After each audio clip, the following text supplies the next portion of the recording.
20 लाख या फिर 1:10 लाख या फिर 1:100 या 1:10,000. Question number 2. In direct serum bilirubin level is 1 to 4.4 mg per dl या फिर 0.2 to 0.8 mg per dl, 0.3 to 1.3 mg per dl, 0.21 2.1 to 2.6 mg per dl. Total serum bilirubin level is 0.1 से 0.4 mg per dl या option number B 0.2 to 0.8 mg per dl या 0.3 to 1.3 mg per dl या फिर 2.1 to 2.6 mg per dl. Question number 4. A kidney transplant patient transferred from the post anesthesia care unit to the ICU should have this urinary output. Check every day. 2 hours, 1 hour या 15 minutes या 3 hours. In what position should the nurse position the head of the bed to obtain an accurate reading of jugular vein distension? 10 degree raise या फिर 30 degree rise या high follower या फिर supine. Patient GRPS is 40 mg will be begin for immediate management. 5% dextrose या 50% dextrose या 10 unit of human act rapid insulin. Option D normal saline.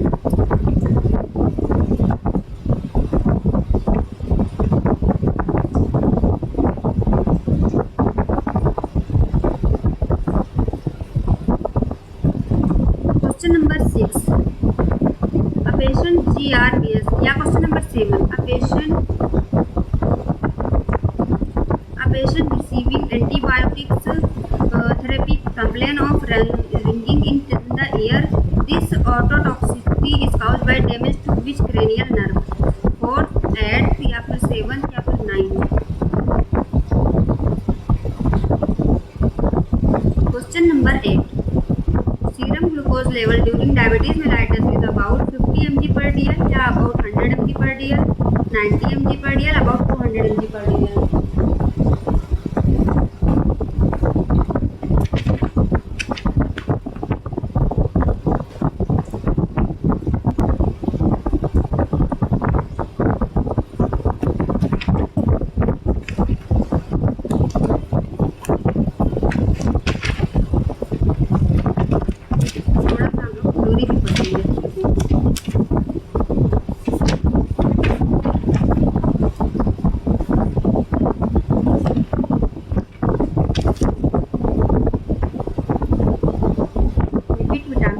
और introduction of आज हम लोग न्यूट्रिशन को लगभग टॉपिक कंप्लीट कर देंगे.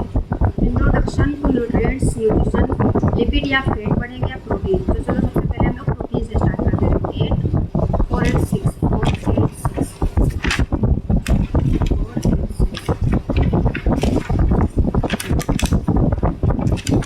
Protein.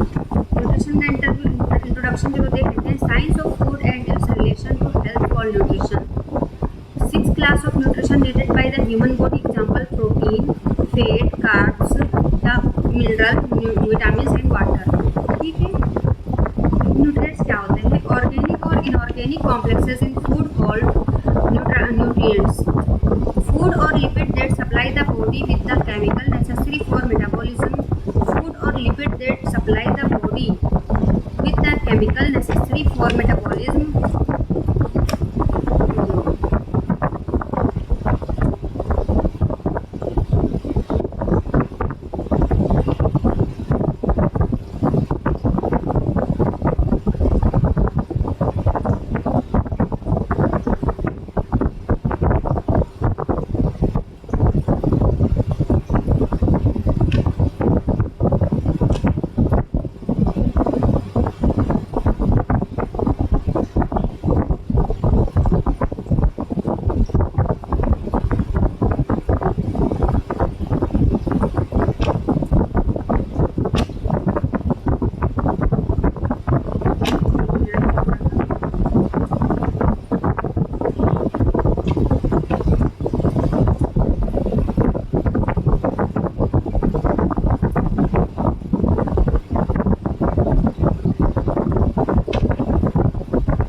Nitrogen and sulphur. Protein बना होता है carbon, hydrogen, oxygen, nitrogen and sulphur. चलो इसकी ट्रिक बनाते हैं।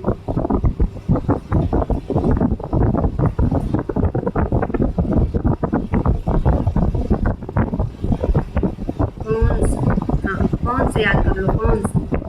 CHONS, C से कार्बन, H से हाइड्रोजन, O से ऑक्सीजन, N से नाइट्रोजन और S से सल्फर। कौन से? ठीक है।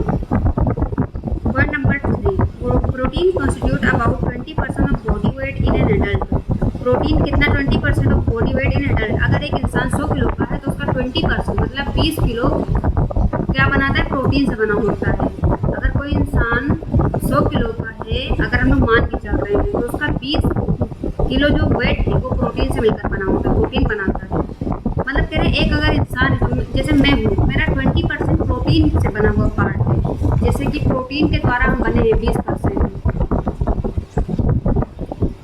अमीनो एसिड क्या होते हैं? All protein are made up of smaller unit called amino acid. जो प्रोटीन होते हैं सारे बने होते हैं छोटी छोटी यूनिट से, जिसको क्या कहते हैं? Amino acid. अमीनो एसिड बहुत छोटी छोटी यूनिट होती है, इन्हीं से मिलकर प्रोटीन बनता है। अमीनो एसिड से मिलकर प्रोटीन बनता है, याद रखना। Amino acid are group of organic compound composed of both an amino NH2 and carboxyl group COH। Amino acid are group of organic compound. Amino acid जो होते हैं ऑर्गेनिक कंपाउंड के ग्रुप हैं, ऑर्गेनिक कंपाउंड के group है amino acid. ठीक है। Amino acid से मिलकर क्या बना होता है? Protein. Composed of both an amino acid and carboxyl group. Carboxyl और अमीनो ग्रुप जब मिलता है तो क्या बनता है? प्रोटीन बनता है, अमीनो एसिड बनता है। अमीनो एसिड से प्रोटीन बनता है। Amino acid are the building block of protein and the end product of the protein digestion. Amino acid जो होते हैं बिल्डिंग ब्लॉक प्रोटीन का। हमारे घर का बिल्डिंग ब्लॉक क्या है? सीमेंट है, ईंटें हैं। वैसे ही हमारी बॉडी का जो प्रोटीन है, प्रोटीन का बिल्डिंग ब्लॉक क्या है? Amino acid. अमीनो एसिड सबसे मेन होता है प्रोटीन के लिए। And the end product of protein digestion. जो लास्ट में प्रोटीन का डाइजेशन बचता है उसको अमीनो एसिड है। Human body contain 24 amino acid. जो हम लोग की बॉडी है, ह्यूमन बॉडी है, वो 24 अमीनो एसिड को कंटेन रखती है, which are required for all protein synthesis. जो प्रोटीन सिंथेसिस के लिए ज़रूरी होते हैं।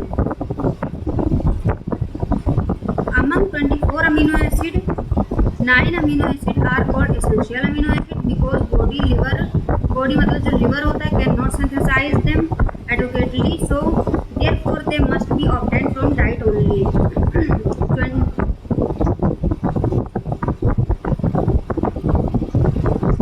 24 अमीनो एसिड होते हैं, उसमें से 9 ऐसे अमीनो एसिड होते हैं जो एसेंशियल होते हैं हमारी बॉडी के लिए। हम लोग को बाहर से लेना पड़ता है, जैसे खाते हैं, क्योंकि हमारी जो बॉडी है या लिवर है इनको बना नहीं पाती अपने लिए, तो हम लोग को 9 तरह के अमीनो एसिड बाहर से खाने पड़ेंगे।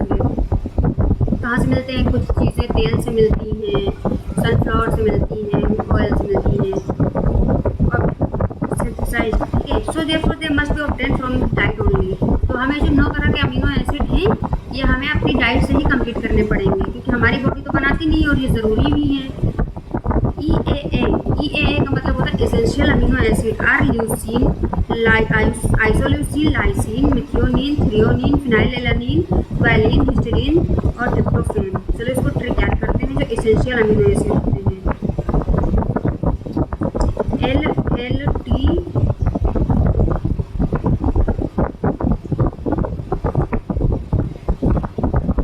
हम आइसोल्यूसिन नहीं है क्या? हाँ VIP। चलो LLT हम VIP। L से ल्यूसीन और L से लाइसिन, L हो गया, T से थ्रियोनिन, H से हो गया हिस्टीडीन, M से मिथियोनिन हम और V से वैलिन, I से आइसोल्यूसिन और P से VIP, P से फिनाइलएलानिन।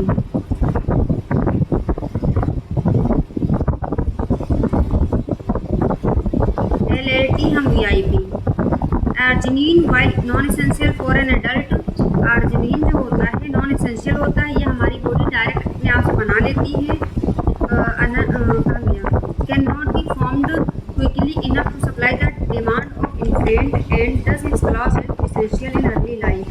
जो arginine होती है ये हमारी बॉडी बहुत आसानी से नहीं बना पाती, बहुत अच्छे से मात्रा में नहीं बना पाती। तो जो हमारी अर्ली लाइफ होती है, मतलब इन्फेंट लोग होती है, बच्चों की जो लाइफ होती है, उनमें ये एसेंशियल होती है, को बाहर से दिया जाता है। New tissue can not be formed unless all the essential amino acid are present in the diet. जब तक हमारी डाइट में अच्छे से अमीनो एसिड नहीं प्रेजेंट होंगे तब तक हमारी बॉडी ग्रोथ नहीं करेगी और नए नए टिश्यू नहीं बनेंगे। टिश्यू मतलब हमारी सेल से मिलकर बना होता है। ग्रुप ऑफ सेल जो होते हैं वो टिश्यू बनाते हैं, टिश्यू से ऑर्गन बनते हैं, ऑर्गन से ऑर्गन सिस्टम से हमारी बॉडी बनती है।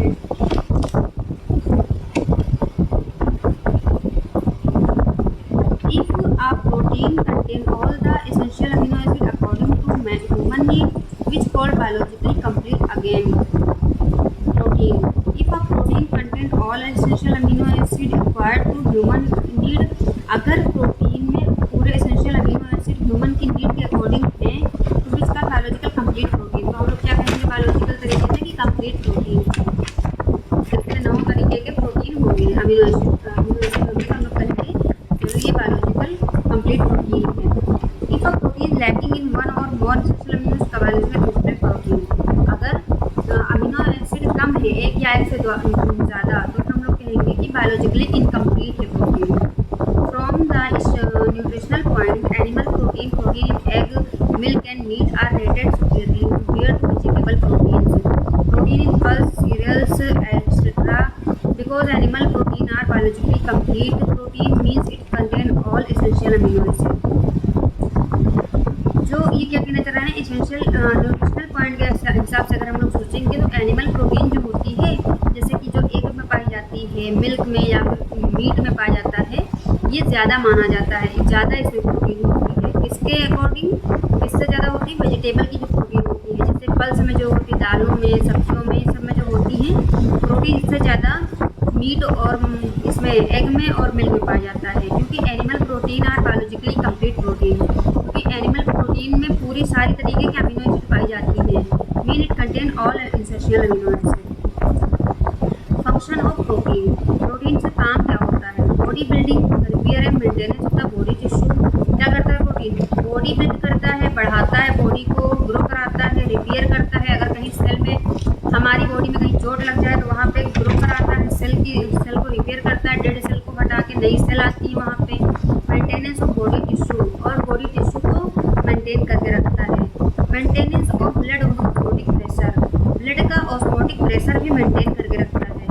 Synthesis of certain substance like haemoglobin, haemoglobin को सिंथेसिस करता है, इम्यूनोग्लोबिन को सिंथेसिस करता है, क्लोटिंग फैक्टर जैसे कि प्लाज्मा और प्रोटीन को सिंथेसिस करता है, बनाता है protein.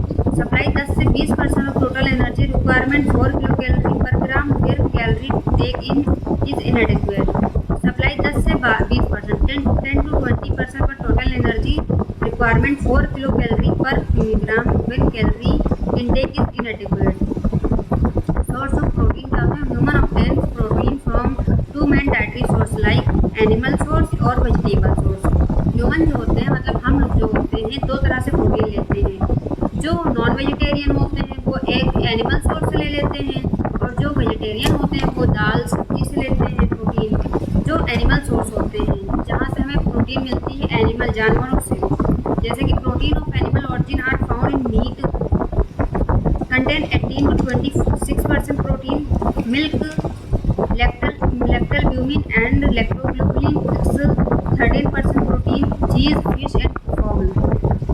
These protein contain all the essential amino acid in adequate amount. Egg protein are considered best protein also known as reference protein because they have high digestibility और biological value. Vegetable source क्या होते हैं? Vegetable origin protein found in pulse, legumes, cereals, beans and nuts. These protein are poor in essential amino acid, so considered biologically incomplete protein. In developing country like India, cereals contain 6 to 13% protein, and pulse contain 21 to 28% protein, and are the main source of dietary protein. Cereals protein are deficient in lysine and threonine essential amino acid, and pulse protein in methionine essential amino acid. When combination of foods such as rice, dal eaten together, their quality is increased in respect of essential amino acids. Protein requirement. The ICMR का full form होता है Indian council of medical research. Indian council of medical research recommended 1 gram per KG per day for an adult Indian adult. क्या कह रहे हैं ICMR मतलब Indian council of medical research के द्वारा बताया गया, इन्होंने रिकमेंड किया कि 1 किलोग्राम के पीछे एक दिन में एन इंडियन एडल्ट अगर कोई इंसान 60 किलो का है तो उसको 60 ग्राम प्रोटीन चाहिए। अगर कोई इंसान 100 किलो का है तो उसको 100 ग्राम प्रोटीन चाहिए ही चाहिए। एवरेज एडल्ट में जो होता है 60 ग्राम पर डे एंड फीमेल जो होती है 45 ग्राम पर डे। मतलब एवरेज एडल्ट मैन ज़्यादा से ज़्यादा 60-60 किलो के होंगे, अच्छे खासे हेल्दी भी नहीं होंगे ज़्यादा और पतले पतले होंगे, इनको 60 ग्राम चाहिए और फीमेल को 55 ग्राम पर डे चाहिए protein. Pregnant women required additional 15 gram per day and lactating women required 25 gram per day protein. जो प्रेग्नेंट होती है वुमेन उनको कितना चाहिए होता है 15 ग्राम पर डे चाहिए प्रोटीन एंड लैक्टेटिंग वुमेन जो बच्चों को दूध पिलाती है 25 ग्राम पर डे प्रोटीन चाहिए एडिशनल ज़्यादा चाहिए। 55 ग्राम जैसे नॉर्मल फीमेल को चाहिए, लेकिन अगर कोई इंसान बच्चे को दूध पिला रही है जिसकी डिलीवरी हुई है तो उसको 25 और दो, जैसे कि 55 और 25 कितना होता है बताओ 90 ग्राम। और प्रेग्नेंट वुमेन जो है उसको 15 ग्राम एक्स्ट्रा देंगे तो फिर 15 ग्राम कर दें 15 और 55 कितना होता है 55 5 60 और 10 70 ग्राम देंगे। Infant 0 to 6 month require 1.16 gram per day per KG and infant 6 to 12 month require 1.69 gram per KG per day. Infant को कितना चाहिए प्रोटीन 0 to 6 मंथ वाले बच्चों के लिए 1.1 ग्राम पर केजी पर डे। 1 ग्राम 1 केजी के पीछे चाहिए 1.16 ग्राम मतलब कि 1.16 ग्राम एक केजी बच्चे अगर बच्चा 3 किलो का है तो फिर उसे 1.16 को प्लस कर दो 3 से मल्टीप्लाई कर दो, उसके बाद एक दिन का कितना देना है। इन्फेंट को कितना देना है अगर 6 से 12 मंथ का हो गया बच्चा आधे साल से ज़्यादा हो गया तो उसको देना है 1.69 gram per KG per day. Lipid क्या होते हैं lipid its second most important organic compound है। फैट और adipose tissue are ester a fragrant compound or formed by the combination of an organic acid with an alcohol also glycerol and fatty acid. It make 18 to 25% of body weight in a lean person. Lipid family include triglyceride, fat and oil, phospholipid,